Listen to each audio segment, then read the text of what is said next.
My name's Professor Anna Nowak. I'm Deputy Vice-Chancellor of Research here at the University of Western Australia, and I'm the MC for this wonderful event. Thank you so much for joining us today at the launch of the Pathways to Politics for Women program, which we are absolutely delighted to be hosting here at the University of Western Australia. Welcome to our beautiful campus and to the Business School building here on the banks of the Derbarl Yarragon. This program has its roots in an initiative pioneered at the University of Melbourne in collaboration with the Women's Leadership Institute Australia and the Trawala Foundation. The continued support of the Trawala Foundation is key to the ongoing success of this program in Australia. It's a natural step to extend this initiative to Western Australia, particularly here at UWA, where we have a really proud history of supporting women's advancement into politics and leadership roles, both nationally and internationally. Our UWA Public Policy Institute and the Centre for Public Value have collaborated to bring this program to UWA. There will be photography and media here, so please make it known if you don't want your picture taken. And it is now my absolute pleasure to introduce Sandra Harben to give a welcome to country.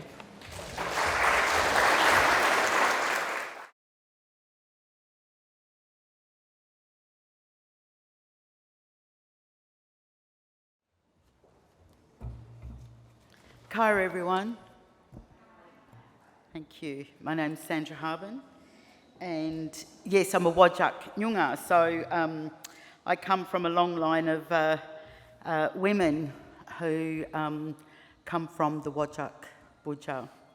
And so, you know, we are matrilineal, so I'm so happy to be here to do the welcome in front of all you Corridor women, all you beautiful women who are seeking to get into leadership and into politics.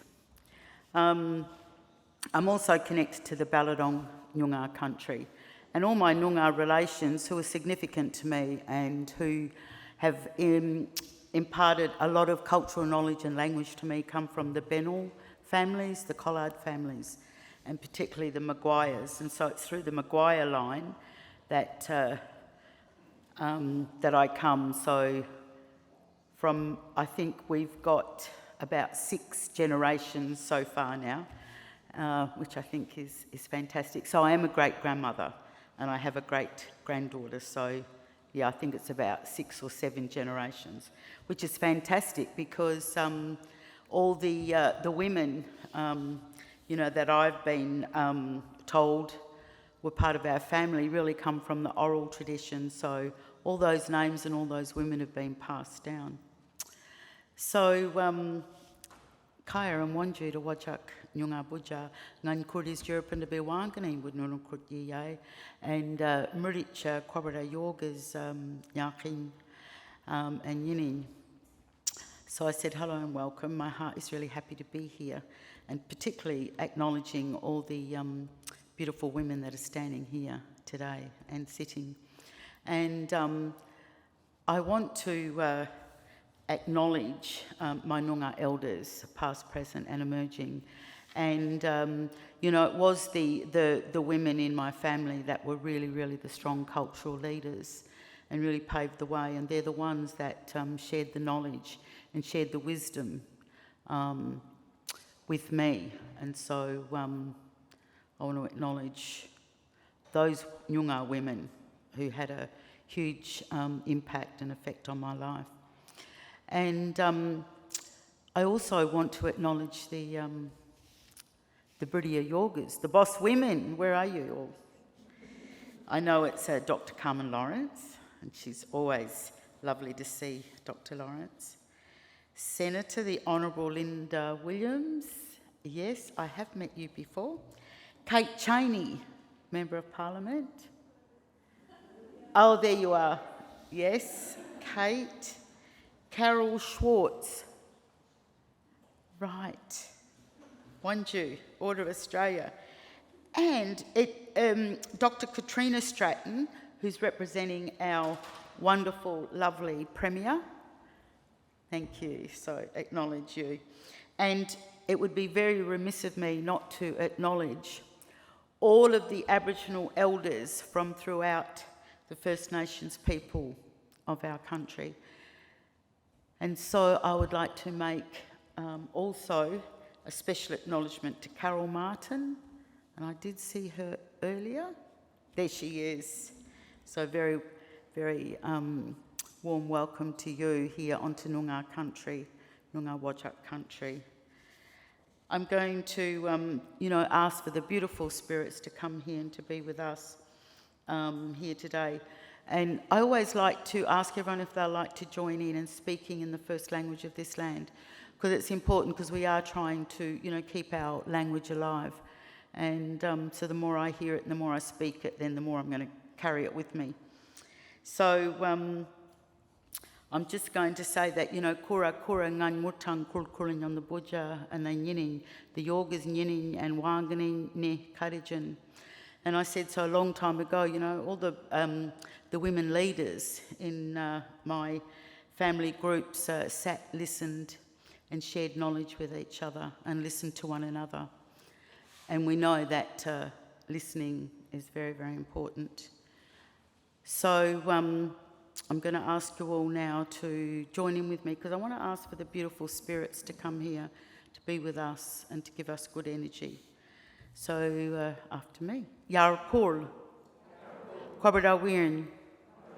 Wurtkul. Warawirn. Oh, beautiful. Oh, that sounded so good to my donks. So what we asked was for all the beautiful spirits to come here and to be with us, because in our cultural belief, the spirits are everywhere. All our beautiful spirits are everywhere. They look after us and protect us.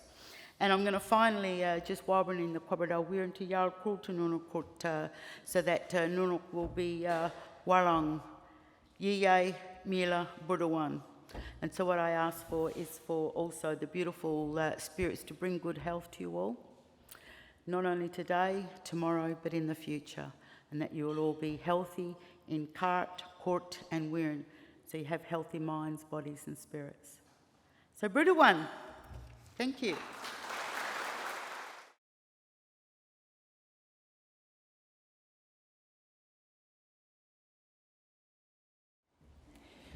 Thank you, Sandra, for that beautiful welcome, for reminding us of the importance of women in the Noongar culture, women's leadership, and for giving us the opportunity to say a few words back in the language of your mother, your mother's mother, and many before them. I'm delighted to be the UWA executive sponsor of this important program. Pathway to Politics for Women is aimed at empowering female leadership across the Australian political landscape and beyond. Here in WA, we have a rich history of trailblazing women in politics, some of whom are here. Edith Cowan, a Western Australian, made history as the first female Member of Parliament in Australia, elected to the WA Legislative Assembly in 1921. Dorothy Tangney, also from WA, became Australia's inaugural female senator in 1949, serving as the sole female senator for over a quarter of a century. And indeed, as a personal reflection, as a teenager, I remember family friend Dr. Maureen Bickley, or Maureen Wong as she was then, contesting the seat of Tangney, named after Dorothy Tangney, for the Labor Party in 1980. While she wasn't successful, that demonstration that a woman could aspire to go into politics left a lasting impression on me as a teenager, at a time when it was important that I saw how women could seek to serve their community. And it's been wonderful to see the journey of her granddaughter, Jemima Williamson Wong, elected to the City of Fremantle Council as a student, aged 21. Maureen's story would have been an inspiring story for Jemima to grow up with, but not every young woman is fortunate to have direct contact with these sorts of role models. And this program will help create the visibility and connections that our aspiring female political leaders need.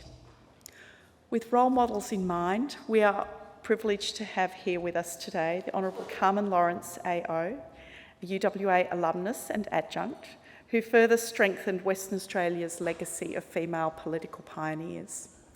Dr. Lawrence made history as the first woman to become the Premier of an Australian state and as Australia's first female parliamentarian to serve at both state and federal levels, representing the Australian Labor Party. She entered federal politics as a member of the House of Representatives and served as Minister in the Keating government. And I welcome her to the stage for what I'm sure will be an inspiring address.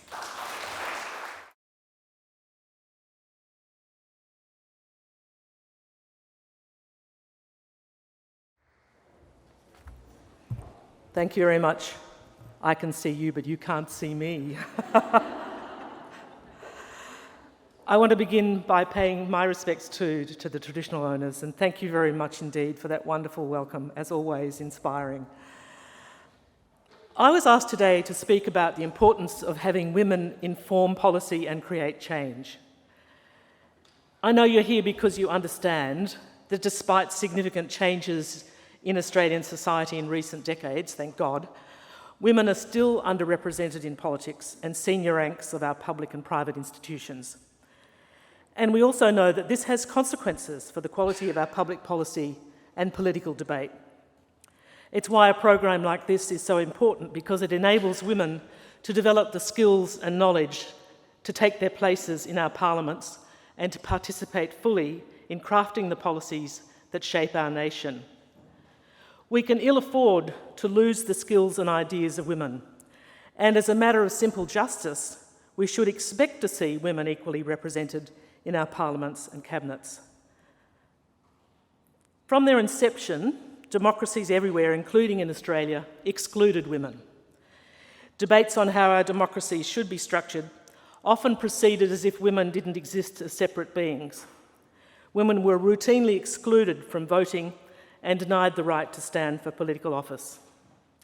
They were belatedly included only after hard-fought campaigns by the suffragists, often in the face of bitter opposition, which questioned women's abilities and suitability for public life. I'm sure you've read your histories. While the right to vote and stand for parliaments was achieved relatively early in Australia, compared to the UK, for example, it was decades before women were elected in significant numbers. At one stage, we estimated it would take about 200 years to get parity. The progress toward anything resembling equal representation in our parliaments has, in fact, been glacially slow.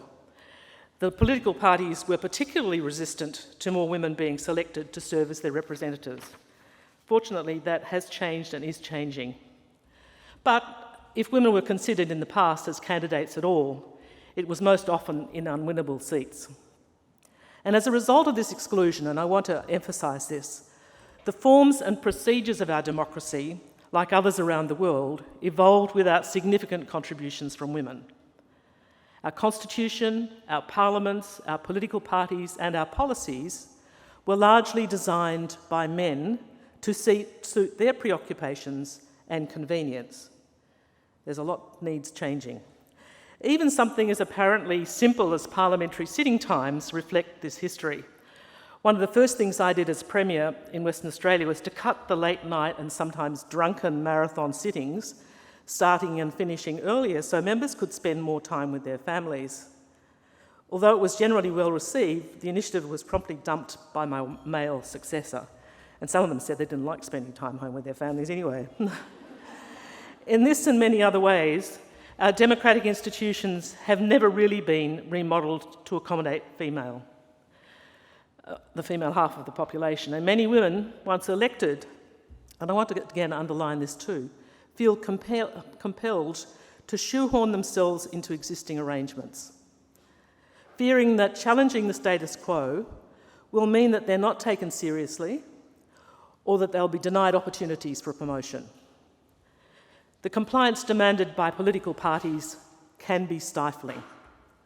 At least as important for contemporary politics is that the very idea of who and what a politician should be and can be has been shaped by this relative absence of women from public life. The politician as male, in other words. It's become normative, and women's achievements and interests have typically been measured against this norm rather than on their own terms. However else a woman politician is described, it's always her gender which is the primary descriptor, even today. She's often defined by what she is not. As Norris puts it, she's not simply a politician, but a special kind of deviant professional. Despite increasing numbers of women in politics, the rulers we run over women's achievements still bear male fingerprints. It's therefore critical, in my view, that aspiring politicians campaign for their elections with a deep understanding of existing arrangements and a clearly articulated agenda for change. Clearly, this is no easy task, and I'll just very briefly give you a couple of examples from my own experience. It means thinking about what governments do, why they do it, and what difference it makes. It means examining not only who and what influences government policies, but also who devises policies and on what evidence. It means asking how we collectively decide what problems are worth worrying about and which to ignore. Examining that process is critical if you're going to be a good politician, in my view. My own approach to understanding the process of policy development and advice derives from my experiences and observations and regular reviews of relevant research. Over the past 4 decades, I've had the opportunity and the great privilege to scrutinise policy development from a number of angles. As a political activist and lobbyist, as a public servant engaged in policy research, as an active member of a political party, including in executive positions, as a legislator, as an academic, and as a participant in government-appointed bodies responsible for policy advice. I list all those ways of thinking about policy, not to pat myself on the back, but simply to say there are many and varied ways in which we can approach the question of what works, and women need to be represented in all of them, not just in the elected political positions. All of these experiences have shaped my ideas about how public policy is formed in Australia and how we collectively make those decisions about what problems are worth worrying about and how to solve them. One of the things I think we don't look at closely enough are the other factors that are influencing policy, as well as the experiences of the people who make it. One of the things that over time I've looked at very closely is the messy outcomes that sometimes come from special pleading. And I think women need to be very well aware of the reality, the pragmatism of policy making in Australia. In reality, most policies are really large-scale field experiments conducted without much in the way of supportive evidence and often without follow-up to check whether they actually worked. It's certainly clear that this process is not one of seamless cooperation between researchers and public service policy specialists responding to coherent requests from elected representatives who are alert to the needs of their communities. That's the idealised form you'll find in many texts. It doesn't happen that way. Rather, policy emerges from a messy struggle about ideas, values and interests, often following a sustained agenda setting by self-interested parties. Reading that landscape is a very important skill. Some commercial and vested interests are assiduous in seeking to influence policy decisions for their own benefit, and they often have a lot of money to do it. I was reading about the Axe the Tax campaign again today. It really made the hair stand up on the back of my neck. In practice, the content of policies may derive from a wide variety of sources, including analyses. What's happened in other jurisdictions, what lobbyists argue will work, what the community appears to believe will work, academic research and systematic analysis, the recommendations of commissions, parliamentary committees and inquiries, but as much as anything, by what Davies described as gobsat, good old blokes sitting around talking turkey. And in most places, for much of the time, it has been blokes. It's more than time for women's ideas and voices, in all their variety and complexity, to help forge better policies, especially as we confront challenges of such enormous import like climate change and the discontents of growing inequality. I'm very hesitant to ascribe unique virtues or capacities to women politicians, but we need to ensure that women politicians are free and feel free to draw on their own experiences and unique insights in crafting their contributions to better serving the people of Australia. Thank you.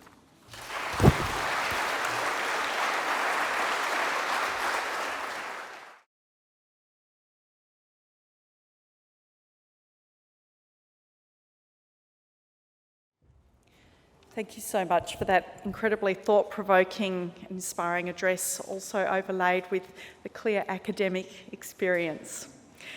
I'm now pleased to introduce Senator the Honourable Linda Reynolds, CSC. Senator Reynolds serves as Liberal Party Senator for Western Australia, and before politics she had an extensive military career spanning 29 years, being the first woman to attain the rank of Brigadier in Australia.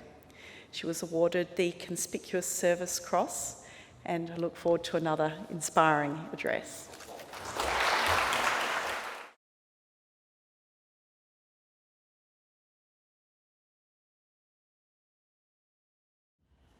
Well, thank you very much for that very kind introduction. And can I just start off by saying, wow, just looking at who is here in the room today, it is incredibly humbling, but also incredibly inspiring. So Professor Nowak, David Gilchrist and others who have put this program together, can I just say congratulations on behalf of everybody here today. And Carmen Lawrence, thank you. We come from different political backgrounds, but I couldn't agree more with every single word that you said. So thank you very much, and thank you for your leadership as well.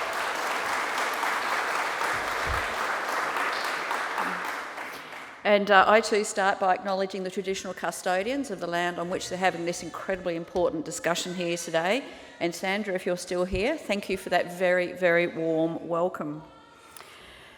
So I've been asked today to talk about mentorship and female leadership. And I just thought I'd start off very briefly giving you just an idea of how I've come to be in the Senate and as an Army officer. And what it reminded me of as I was thinking about this is that every single one of us have different pathways into politics. And for women, that is particularly so. And many of us don't think about a career in politics, whether it's at local, state or federal level, till much later in our lives.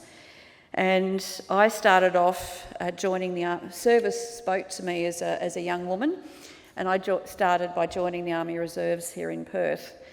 No one was more surprised than my parents, and I ended up being in there for almost 30 years, regular Army and Reserve, and becoming the Adjutant General of the Army, which I could never possibly have imagined as a young woman.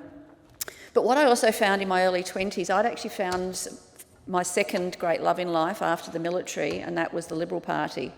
And I think that's the first lesson when you're looking to enter into politics, is really understand who you are and what you believe in, where your moral compass is. And I've got to say, and I think Carmen would agree, keeping your moral compass pointing true north is incredibly important, but sometimes quite challenging to do.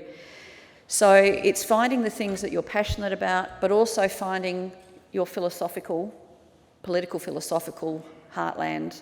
And for me, that was in the Liberal Party and in the rights of the individual, in individual aspiration.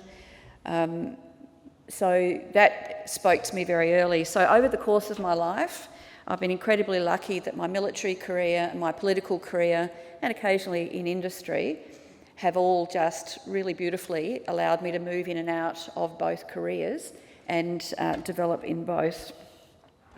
Even after everything that I'd done in politics, I didn't have an aspiration. I was quite happy, like a lot of women, being behind the scenes, being the Deputy Federal Director and making things happen, organising and doing all of those things. But it got to a point where people who I was training here and overseas kept asking me, why are you not running? Why are you not running? And I thought, well, actually, that's a very good point. I should. And even then, this is well into my 40s and as a brigadier, I just want to share this story with you because I suspect it's something that many of you it will resonate with. So there I am, a brigadier. I go in to see my army boss, who now is Angus Campbell, who's the Chief of Defence Force. I sat in front of his desk. I just, wriggled round, said, look, sir, I've got this opportunity to come to WA and run for pre-selection for the Liberal Party. It might not happen. And he just looked at me he thumped the table and he said, "Reynolds, if you were any of the blokes out there, they would have come in, sat down, said, 'Sir, I've got this opportunity, I'm going for it.'" And I just thought, after all of these years, so that's exactly what I did. Shuffled in my chair, sat down and said, "Sir, I'm going for it." And he was amazing. And came over here and I got pre-selection and got elected. So there's a number of things in terms of, so while I've been asked to talk about mentorship, that was one small example of mentorship. And mentorship for women comes in many, many different forms and many different ways by both men and women. But there's actually not just mentors, so people that you can trust, you can go to and talk to about things. And particularly for women, I think we find that incredibly important, to actually do our talking and thinking before we actually go public with what we want to do, because sometimes we can end up saying things that should have been worked through before you go out and say, you know, those little voice in your head sometimes. So having mentors who can listen, provide sound advice is incredibly important, but so are sponsors. And we don't talk enough about political sponsors, because they're the people who can help you, who can champion you, who can provide you advice and actually show you how to navigate a political party, how to navigate cabinet or whatever else. So they're just as important as mentors are. So in addition to, as you know, some of you have already started, some of you are still thinking about it, but if you're thinking about serving in any way, I'd say go for it. But you do need a plan. You need to have thought through things very carefully. As I said, know who you are, know what you want to achieve, and find the ways to be confident to do that. And one of the things I think is also important is to have a better understanding of the concept of power. And I say that because in politics, you know, the dynamics of power are everywhere. I mean, in fact, you go down to your local tuck shop, you know, and it's, you know, politics in there, and the, you know, power games are just as much. But it's really taking the time to understand what's happening, who's who, and to be comfortable with the fact that you're going to be working in that environment. And I tend to look at, so having been the Defence Minister, you do have to understand power at sort of all different levels. But in my case, I had to be comfortable with the concept of lethality. And then jumping from that in a policy sense and an outcome sense to the NDIS, which I equally loved. But again, that showcased and gave me an opportunity to demonstrate and to use different parts of who I am. So in conclusion, what I would say is please embrace this new opportunity. I don't think there's been another opportunity for women across the spectrum, women who've got a lot of experience, women who are now thinking about it, to learn and support each other. As Dr. Lawrence said, women make amazing politicians, but you have to be comfortable in your own skin, determined, and as I've found out in recent years, incredibly resilient.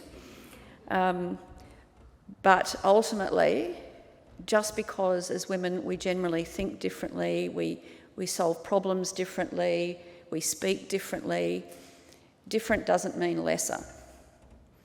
Different just means different.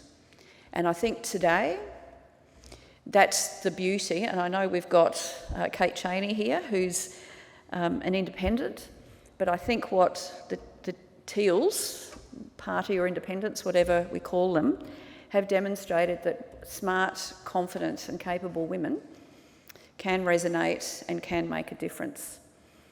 So thank you very much, and I very much look forward to staying involved with all of you and helping you all on your own journeys as well. So thank you.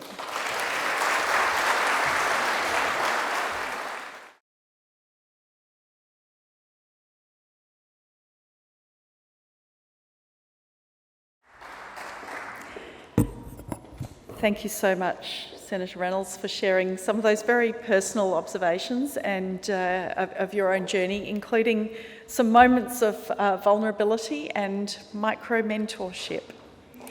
So our next speaker is Chaney MP.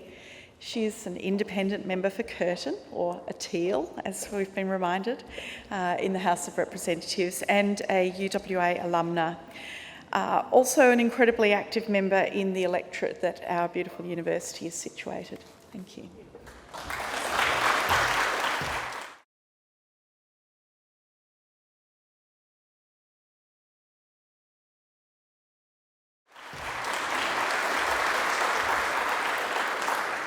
Thank you very much, and it is an absolute joy to be here on Whadjuk country at this event, and I'm so excited to see so many women. Before I start, I would like to say politics is great. It is messy and imperfect and frustrating and rewarding and challenging and weird and wonderful and fun. And I have no regrets. It's been a fantastic journey for me so far. Now, I was given the topic of networking and long-term planning. And on the topic of networking, I've always found this really, really icky and cringy. And it sounds transactional and fake and has filled me with horror since the very beginning of my career as a junior lawyer. About 10 years into my career, I had this epiphany that forming a group of people around you who want you to succeed just actually involves being curious and interested in people and being helpful. And that completely changed how I thought about it. And so meeting people, finding out what they care about, finding common ground and doing what you can to help them is what I now think of as being a really good replacement for icky networking. And when I think about my campaign, we ended up in the course of 4 months with nearly 900 volunteers, and about a third of them were known to me. And I knew them from all different parts of my life. I went to school with them, I sat on uni committees with them, school mums, non-profit boards, and really you have this network around you just by being involved in things. On the topic of long-term planning, I think whoever has allocated this topic to me has a deep sense of humour. It was less than 20 weeks between when this idea was first put in my head and when I was elected. So, especially in the presence of Linda Reynolds and Carmen Lawrence, I should not be talking about long-term planning when it comes to a political career. But I do want to I'm pivoting the topic slightly to talk about more life planning. And the way I see it, finding what you care about and what you can do about it is your life's work. And it changes over time, but ultimately, if you're not doing something because it's based on something you really care about, not only will you not succeed, but you might be quite dangerous as well. So I think that's a really important part of having a political career. Another thing I'd say on that is a lot of politics is about winning rather than contributing. And I think that's to the detriment of the country. So focusing on what you care about and how you can contribute to it, I think is a far more useful framing. The winning should take care of itself if you are actually there for the right reasons, and how you contribute, even in a political sphere, may take lots of forms, whether you're a candidate or a supporter or a volunteer or a donor or working in a company or organisation that cares about the thing that you think is important. And the last thing I'd say on that long-term thinking and planning is repeating what we've heard from previous speakers, which is making sure that you are true to your values has got to be the most important thing, and not compromising on that. And ultimately, if you have a political career, it will come and it will go, and it may be short or it may be long, but you have to sleep every night of your life with the decisions that you've made. And there are lots of times when you have to decide, am I going to compromise this? What's more important? And if you make the decision about what you think you can look back on and be proud of, then I think it gives you a much stronger resilience through the ups and downs of political life. So in summary, networking, get involved, be interested and helpful. on long-term planning, work out what you care about, think about contributing rather than winning, and don't compromise on your values. Thank you.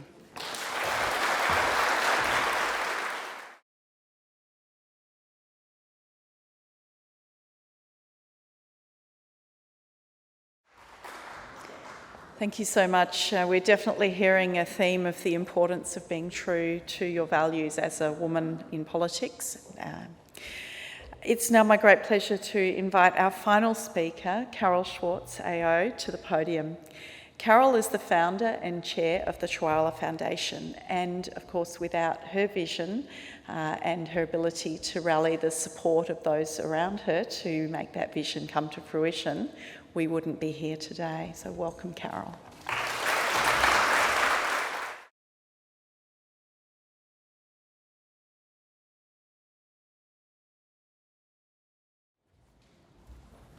Thanks so much, Anna, and thank you everybody for coming. What a great turnout today. I'm absolutely thrilled. And thank you to Auntie Sandra Harben for the wonderful welcome to country. And I also want to offer my respects to the Whadjuk Nyoongar elders, past and present, and extend that to all First Nations people here today. Well, what an honour it is to be here at the University of Western Australia's Business School to launch the WA version of Pathways to Politics for Women. A sincere thank you to you, Professor Anna Nowak, Deputy Vice-Chancellor Research, for hosting. We're so delighted to have UWA partner with us, and we greatly appreciate your strong commitment and support of Pathways. I know it's just going to be a fantastic partnership. Professor David Gilchrist from the Centre of Public Value and Associate Professor Paul Maginn and Claire Feenan from the UWA Public Policy Institute, a particular thank you for your leadership and determination to bring Pathways to Politics here. And I had the pleasure of having dinner with Paul and Claire the other night, and I know the excitement that they're bringing to the launch of this program. And I know that everybody here has great expertise to draw on, which will not only shape the program in Western Australia, but will add huge value to Pathways nationally. It's wonderful to have a newly formed Pathways WA Advisory Committee. We find it is such an invaluable network for identifying and encouraging women to run and to help shape and strengthen the program itself. Now, I want to acknowledge and thank the Honourable Dr. Carmen Lawrence, Senator the Honourable Linda Reynolds and Kate Chaney MP for their thoughtful personal reflections and support for Pathways to Politics. The way you all shared your ideas, your experiences, and as Anna said, your vulnerabilities, I think is absolutely wonderful. And to Kate's point, I think showed your authenticity really, really well. So thank you so much. And thank you,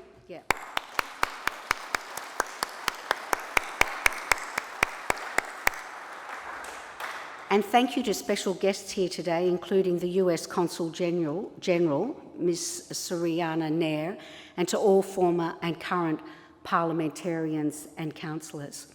And finally, my fantastic colleagues, the national conveners, co-conveners of Pathways are here today, Sarah Buckley and Dr. Meredith Martin. They have together played such a crucial role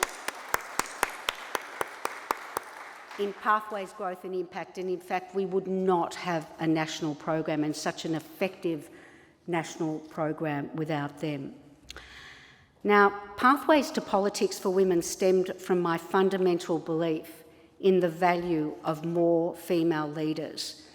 We can only optimise outcomes for our country if we ensure that men and women together share power, leadership and decision-making. There is much that needs to be addressed to improve the behavioural and structural issues underpinning politics.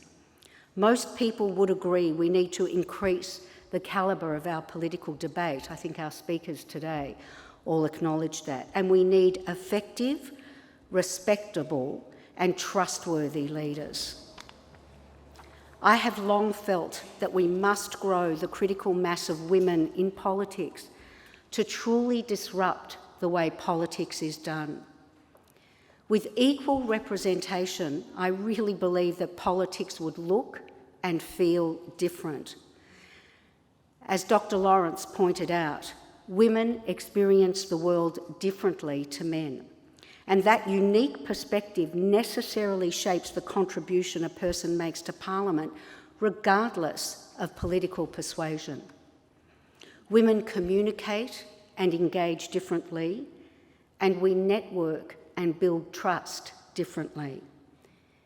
But it's really important to acknowledge that a critical mass of women will not disrupt things overnight.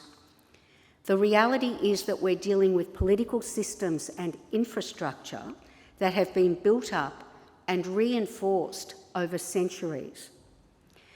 However, I do believe that over time, equal representation of women and men will impact, inevitably, the political culture, decision-making, collaboration, and ultimately reflect community issues in a more fulsome way. I catalysed Pathways in 2016 with the University of Melbourne and the Women's Leadership Institute Australia, and it's actually modelled on a very highly successful Harvard program called From Harvard Square to the Oval Office. Pathways to Politics is the first and most comprehensive Australian non-partisan initiative aimed at political gender parity. It is equipping diverse women to boldly embrace their political ambitions, thrive as leaders, and make a profound contribution to society. Through comprehensive practical training, workshops, mentoring, and career-long support, we provide unparalleled expertise for women who are serious about driving change through political leadership. I'm incredibly excited by the already tangible results being created. We now have over 400 alums nationally and have helped over 100 of them run for pre-selection and office. So far, we have achieved 34 electoral successes across the political spectrum at federal, state and local levels. Now, 2024 is going to be a busy year for elections, and we already know at least 32 Queensland alumni are running at the local and state elections. This is just the beginning of what we hope to see in the coming years. I am immensely proud of the national momentum we're building. Together, we are literally changing the face of Australian politics. It's so wonderful to have UWA join this collaboration, and I can't wait to see what we're going to achieve together. Thank you.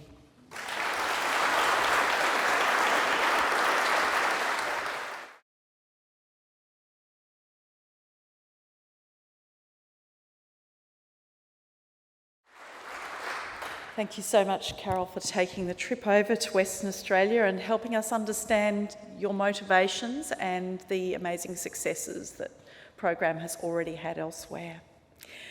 What wonderful and inspiring women we've heard from today, and from a great cross-section of politics. Thank you all sincerely for taking time out of what I know are your very busy schedules to be part of this launch.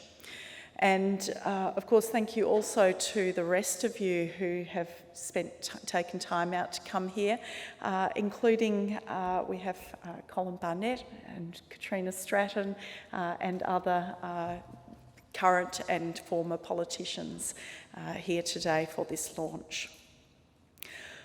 I'm going to finish with just a few facts and figures that'll help us understand where we are and maybe where we need to get to. WA has actually made some really good strides in gender representation in Parliament, with women constituting around 47% of our members, slightly above the national average of 44% across all state and territory parliaments. But that tells us that there is still work to be done. And we know that that's particularly at the local council level, where fewer than 40% of councillors are women. At the federal level, while women represent 45% of parliamentarians, the representation is overshadowed by male counterparts in major political parties and in cabinet, except for the independents.